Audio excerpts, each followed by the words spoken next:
Alright. Dito tayo ngayon sa ating BAPE7, Quizignment number 7, Additional Materials, yung solution ng Quizignment number 7, kung saan yung topic is Financial Reporting in Hyperinflationary Economies. So, PAS29 yan. Let's go!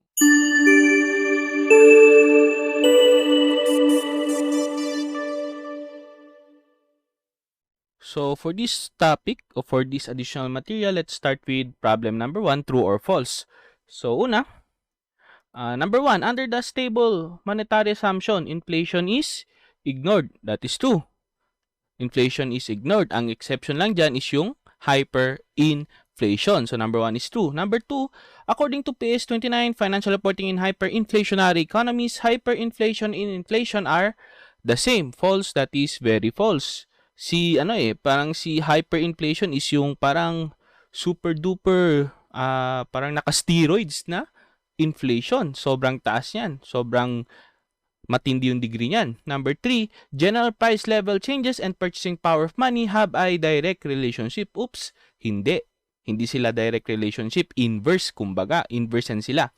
Meaning, if general prices level increase, the purchasing power of money also increases. As we have explained sa ating lecture video, magkaiba yan sila. Or, natin sila magkaiba. Inverse yung kanilang relationship. Kapag si GPL tumaas, si purchasing power bababa. Kasi tumaas yung level ng presyo ng bilihin eh. Alangan, bababa yung purchasing power ng pera mo. And the opposite on the other hand, di ba? So, false yan. Number 4, the exception to the stable monetary assumption, as you have said, is hyperinflation. That is true. Number 5, when there is inflation, it means that the purchasing power of money has increased. That is false. Deflation yun, kapatid. Doon tumataas yung purchasing power of ng pera natin. So, that is false. Number 6, PAS29 does not establish an absolute rate at which hyperinflation is deemed to arise. That is true. Walang sinasabi si PAS29 na, pag 30%, inflation na, rate na. Pag 30% yung rate, hyperinflation na yan. Walang sinasabing ganyan si PAS29. Nakadepende yan sa government and sa monetary institution ng country. Sila yung magdidetermine kung meron ng hyperinflation or simpleng inflation lang yung nangyari. Mga central banks na yan usually. Why? Because kapag gagawin niya ni PAS29, then that is an overreaching. Diba? Overreaching na yan eh. Sumusobra na sila sa kanilang kapangyarihan, sa kanilang reach towards the system kapag mag-establish si PAS29 ng hyperinflation rate. Nakadepende dapat yan sa government kasi sila naman yung nagpapatakbo ng ekonomiya and the central banks. Number 7, when an entity's financial, functional, ano yung meaning ng functional? Ito yung ginagamit nila sa kanilang primary business activity. When an entity's functional currency is the currency of the hyperinflationary economy, monetary assets and monetary liabilities in the comparative financial statements are restated. Yes po, PAS29, yan yung sabi niya.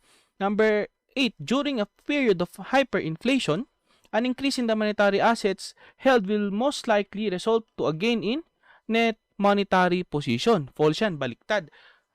Kapag increase is sa monetary liability, yun, magkakaroon ka ng gain doon.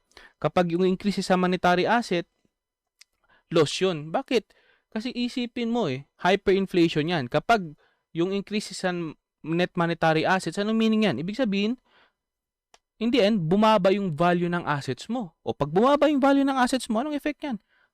Loss yan sa'yo. On the other hand, kapag yung liabilities, bumaba yung value niyan, di ba? Yung liabilities, yung pagkakautang mo, bumaba yung value, gain yan sa'yo.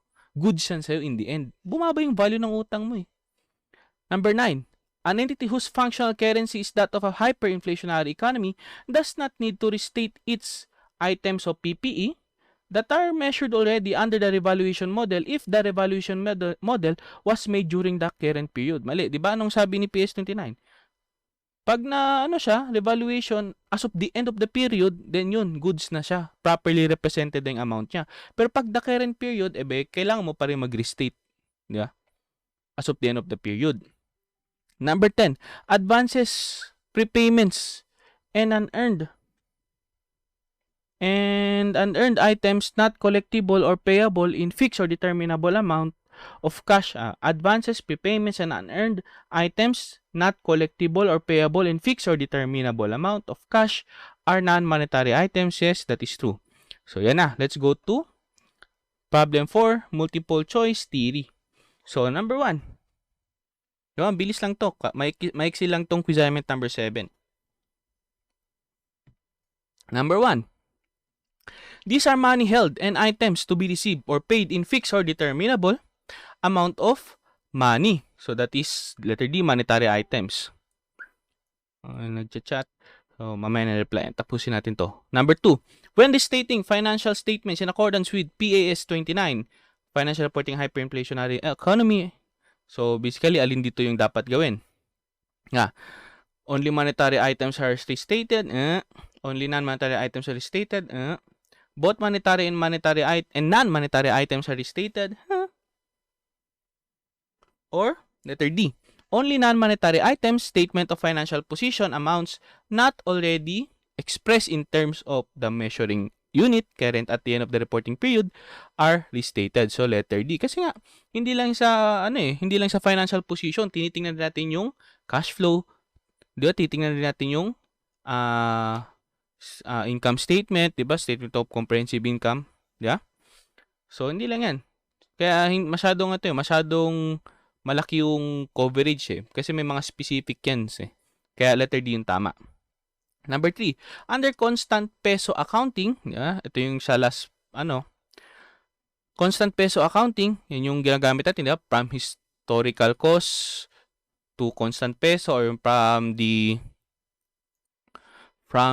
current peso to constant peso, di ba? Current cost to constant peso ang ginagamit natin pagdating sa PAS29, di ba? Anong sabi dito? Under constant peso accounting, all items in the statement of profit or loss and other comprehensive income are restated. So, tama yan. Some items, the statement of profit or loss and OCI, hindi naman, lahat dapat. Letter C, items in the statement of profit or loss and OCI are not restated. Mali, none of these. So, letter A, lahat yan sila. Number 4, under constant peso accounting, items are restated using this formula. So, alin dito? Historical source, hindi. Revalued current assets, hindi. Ito, historical cost times the close open close parenthesis, current price index divided by historical price index. Kapag impracticable sa historical price, gamitin yung average price index, letter D, number 4. The gain or loss on net monetary position is computed as gain or loss on net monetary position. So, the difference between the net monetary items and the historical and ibabawas mo dyan yung net monetary items and restated. So, this amount is recognized. So, tama to kahit hindi mo na tingnan yung iba. Tama na to. Kasi dito, mali yun. Net monetary items, historical, restated, pero equity, hindi. Profit or loss dapat yan. Letter A. Ito naman, mali. Beginning ang ginamit niya. End yan sila dalawa dapat. Ito naman, the difference between the net monetary items, beginning and end. Beginning naman ginamit niya. So, letter A yan. End, then recognize sa profit or loss. Which the following is not, number 6, which the following is not one of the indicators of hyperinflation under PAS29. So, letter A, indicator ba siya? The general population prefers to keep its wealth in non-monetary assets or in a relatively stable foreign currency. So, indicator yan. Discuss naman yan sa lecture video di ba? Next, letter B, the general population regards monetary amounts not in terms of the local currency, but rather in terms of a relatively stable foreign currency. So, ano rin yan? Indicator rin yan. Letter C, interest rates, wages, and prices are linked to a price index. So, indicator rin yan. So, baka letter dito, di ba? The cumulative inflation rate for the current year is approaching or exceeds 100%. So, mali ito. Why? Because, ano ang sabi ni PAS29? Hindi siya nagbibigay ng absolute rate na. O, pag na-rating nyo na tong percentage na to, may hyperinflation na. Hindi. Depende na sa governments and central banks, di ba? Sa monetary institutions ng particular country na yan to determine if there's a hyperinflation. Kasi pag gagawin niya na PAS29, as we have said kanina, overreaching na yan ng kanyang power. So, tama itong letter D. Hindi siya indicator. So, let's go to number 7. Which of the following is restated by multiplying indices, pareho lang yan. Under the constant peso accounting, which of the following is restated by multiplying indices under the constant peso accounting. So, the answer would be return earnings, investment fund, petty cash fund, share premium, letter D. Number 8, which of the following statements is true? So, alin daw yung totoo sa kanila? Advances from customers and earned rent, deferred revenues, and the like are considered non-monetary items under PAS29. So, familiar, di ba? Kasi ito yung number 10 sa true or false natin, di ba? So, alam niyo nang totoo yan. Or true yan, di ba? Or true. So, alam natin letter A yung correct. But let's go with only financial statements and liabilities measured at fair value considered mali. Meron rin yun yung cash surrender value, di ba? And the likes, yung nakalagay dun sa list sa PowerPoint natin, sa lecture video. Letter C, financial assets and liabilities measured at amortized cost are non-monetary items because amortized cost fluctuates in response to changes in effective interest rate. Mali. All items that cannot be classified as monetary items are non-monetary items including returned earnings. As we know, returned earnings is a balancing account, di ba? So, A talaga yung tama. Number 9, which of the following statement is incorrect? So, alin daw yung tama? According to PAS29, the financial statements of an entity whose functional currency is that of a hyperinflationary economy shall restate its financial statements in terms of the measuring unit current at the end of the reporting period only if those financial statements are prepared under the historical cost basis. Mali, kasi meron din tayong yung current cost, di ba? Either historical cost man yan or current cost, basta nandun na yung PAS29, lahat yan sila dalawa, hindi lang historical cost. So, mali na to. Entities whose functional currency is that of a hyperinflationary economy shall disregard the concept of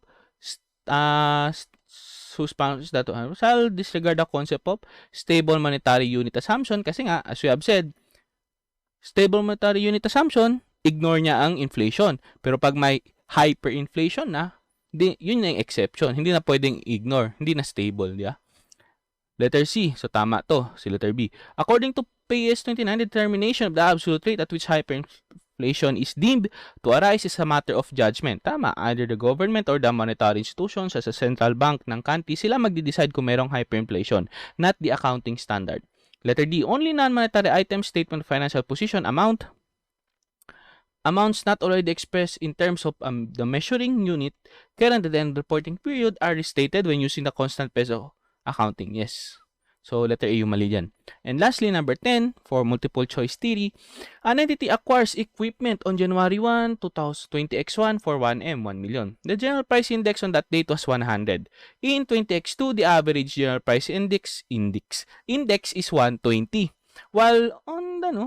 While on December 31, 20x2, yung ending, the general price index is 140. Which of the following statements is incorrect when the entity restates its 20x2 financial statements in accordance with PAS29? So, alin daw yung hindi tama? So, basahin natin letter A. The restated depreciation expense in 20x2 is computed by multiplying the historical cost depreciation by 140 divided by 100. So, tama to. Tama si letter A. Ang hinanapan natin ito yung mali. Letter B, the restated depreciation expense in 20x2 is computed by multiplying the historical cost depreciation by 140 over 1. Mali ito. Dapat 100 ang ginagamit yan. Kasi hindi naman, determinable naman kasi yan eh.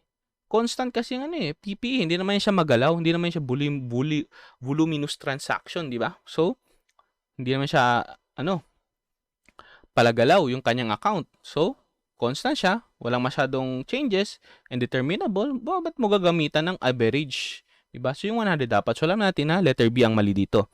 The restated cost of equipment is computed by multiplying 1M by 140 over 100. Tama to. The restated accumulated depreciation is computed by multiplying the historical cost accumulated depreciation by 140 over 100. So, yan.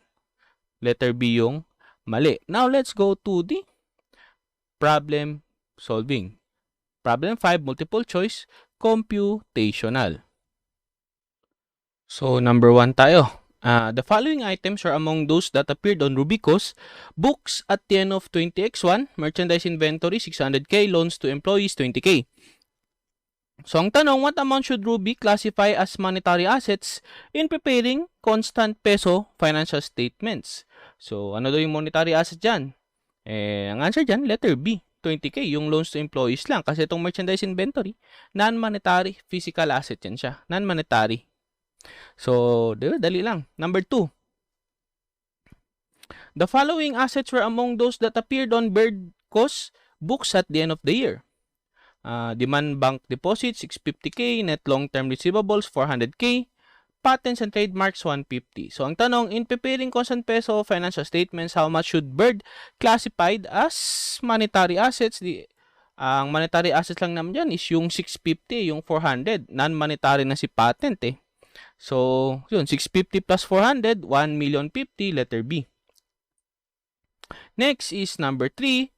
So, 3 and 4 to kasi the next two items are based on the following information. So, the following schedule lists the general price level index at the end of each year of the 5 indicated years. So, 20x5, 6, 7, 8, and 9, 110, 100, 110, 115, 120, and 140. 120, 140. So, number 3. In December 20x8, the Me2 Corporation purchased land for 300,000. The land was held until December 20x9. So, yun, nabili siya ng 20x8, December. So, alam niyo na. Then, was held until December 20x9. So, yun. When it was sold for 400,000. So, yan yung proceeds. Yeah? The historical cost or constant peso statement or profit or loss for the year ended December 31, 20x9 should include how much gain or loss on this sale. So, yun, yung net proceeds natin, di ba? End of the year naman, so 400. Then, restate mo yung carrying amount ng iyong land. And since hindi siya land is not depreciable, di ba? It is only impaired but not depreciated.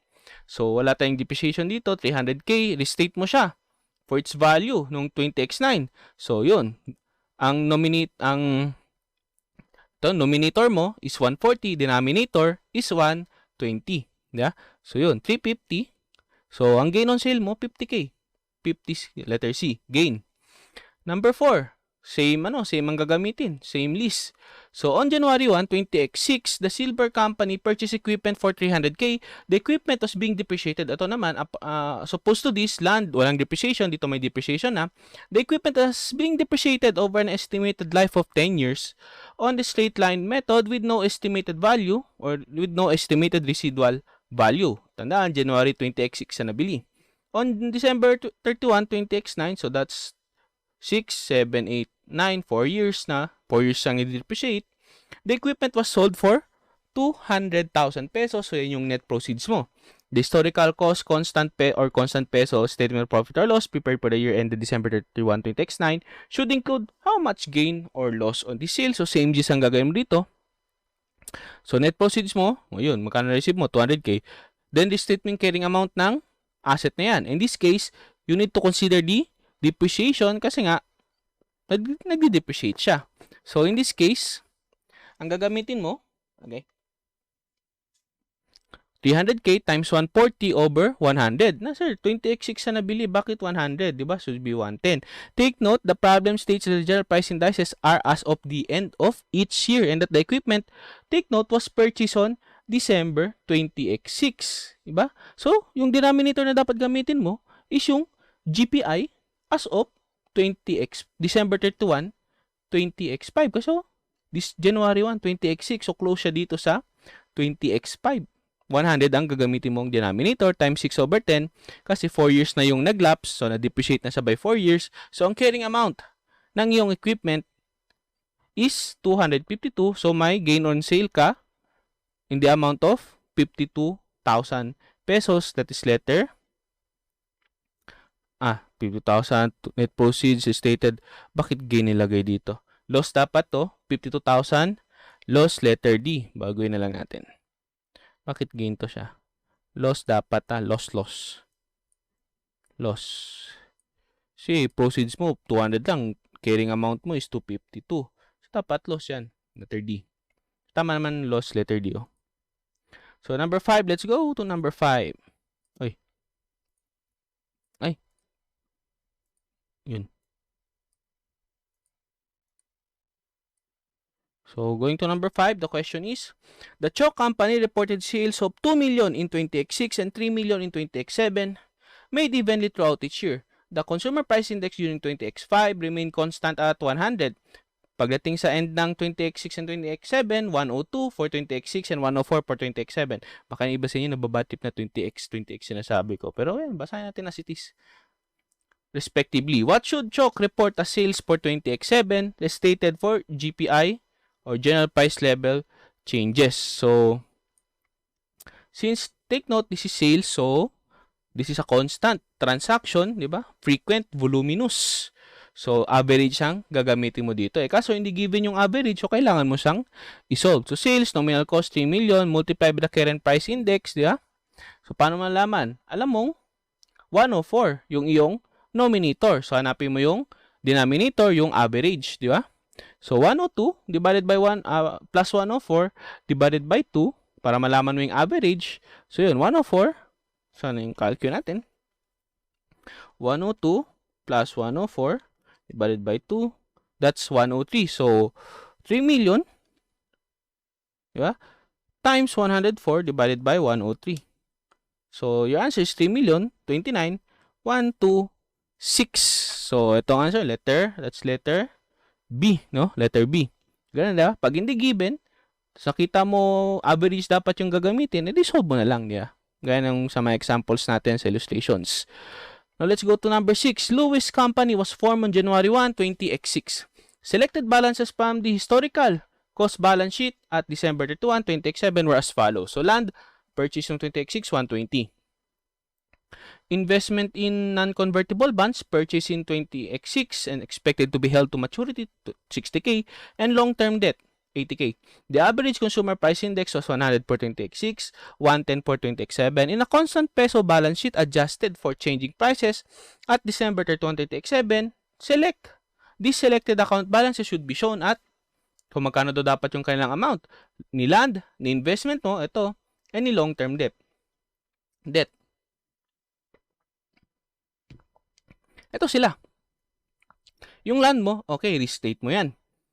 Using 120 times 110, the nominator, ito, and the denominator, 100, that's 132. Si investment and si long-term debt, as it is, 60K and 80K. Bakit? They are considered to be monetary.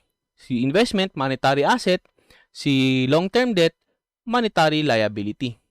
Yan sila. Kaya hindi sila nabago. As it is na yun sila. Let's go to na. Ito yung explanation gusto nyo. Let's go to number 7. On January 1, 2006, Nutley Corporation had the monetary assets of 2 million and monetary liabilities of 1 million. So, yung net niyan is 1 million, di ba? During 20x8, Nutley's monetary inflows and outflows were relatively constant naman and equal so that it ended the year with net monetary assets of 1 million. Assume that the CPI, or the Consumer Price Index, was 200 nung January 1, 20x8 and 220 naman nung December 31, 20x8 after 1 year. So, in end-of-year constant pesos, what is Nutley's purchasing power, gain or loss on net monetary items for 20x8? So, simple lang, yung formula na ginagamit natin, di ba, sa lecture video discussions. So, net monetary assets, yung end, historical, di ba? Given naman, 2 million minus 1 million. So, yun, 1 million. Sa net monetary assets naman natin, and yung restated, so, just multiply, yeah?